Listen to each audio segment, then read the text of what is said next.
Welcome to the global WarWatch Network. Today, we're jumping right into a shadow war that has some enormous implications. If you want to stay on top of crucial updates, just like this one, make sure you hit that subscribe button. In today's explainer, we're taking a look at a covert alliance between two key players, China and Iran. So here's the big question guiding our analysis today. You've got 5 ships, some really critical materials, and tensions are just skyrocketing. Are China and Iran quietly reshaping missile power in the Middle East? Let's get into the evidence. All right, so our investigation kicks off with something very tangible, a series of specific shipments that are setting off some serious alarm bells. This whole story really hinges on a single number, 5.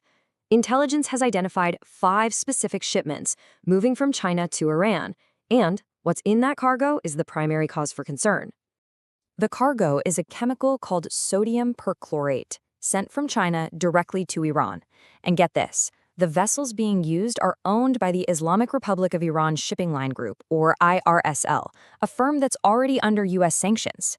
Tracking data confirms these ships have been right near key Iranian ports. So why all the fuss about this chemical? Because sodium perchlorate is an absolutely key ingredient used to produce solid rocket fuel. We're not talking about something with dozens of uses. We're talking about a direct precursor for manufacturing ballistic missiles. Plain and simple. But this isn't just about physical goods. The support runs deeper into a less visible but equally critical domain: China's digital shadow. You see, alongside the chemical shipments, China is providing Iran with operational intelligence. And this isn't happening through spies on the ground, but through a really sophisticated network of data analysis. This intelligence pipeline is pretty brilliant in its simplicity. First, they gather publicly available data, commercial satellite images, flight tracking, and shipping information. Second, they use advanced AI to analyze it all, mapping U.S. and allied military movements to predict their next steps. And finally, this refined intelligence is delivered directly to Iran's leadership. Now, here's the crucial point. These aren't just random tech startups. The source material shows these specialized data firms have direct links to the People's Liberation Army, or PLA, operating with the certifications needed to supply critical services to the Chinese military. This raises a major question.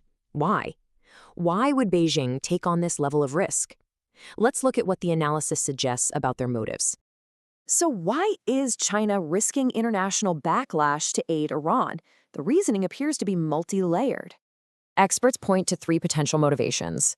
First, simple self-enrichment for senior military officers. Second, saving face, a way for Chinese intelligence to demonstrate capability after reportedly being caught by surprise in other global events. And third, and maybe most strategically important, is plausible deniability. A fellow from the American Enterprise Institute explains the strategy perfectly. The state can benefit from private sector innovation, and it can likewise blame, for the actions of ostensibly private companies. This allows them to support allies like Iran without leaving official state fingerprints. Now let's connect all these pieces, the shipments, the intelligence, the motives, to the final, dangerous outcome, the direct fueling of Iran's missile program. On one side, you have U.S. and allied airstrikes targeting and destroying Iran's missile fuel production sites. On the other, China is shipping the exact chemical needed to reconstitute that same production. It's a direct effort to negate allied actions. Let's be perfectly clear about the objective here. The goal of these shipments is to help Iran produce more ballistic missiles and to do it in real time, soon enough to potentially use them in the current regional conflicts. All of this leads to a pointed and troubling unanswered question. A retired U.S. intelligence official puts it bluntly. These PRC data gathering and AI firms are aiding U.S. adversaries who are killing U.S. service personnel. So why is no action being taken against them? Why are we not sinking them? It's a stark question that hangs over this entire situation. As technology and covert support continue to blur the traditional lines of conflict, the real question is no longer just what is happening, but how the international community will choose to respond. Thank you for joining us for this explainer. If you found this analysis valuable, please help our network by liking, sharing, and subscribing for more.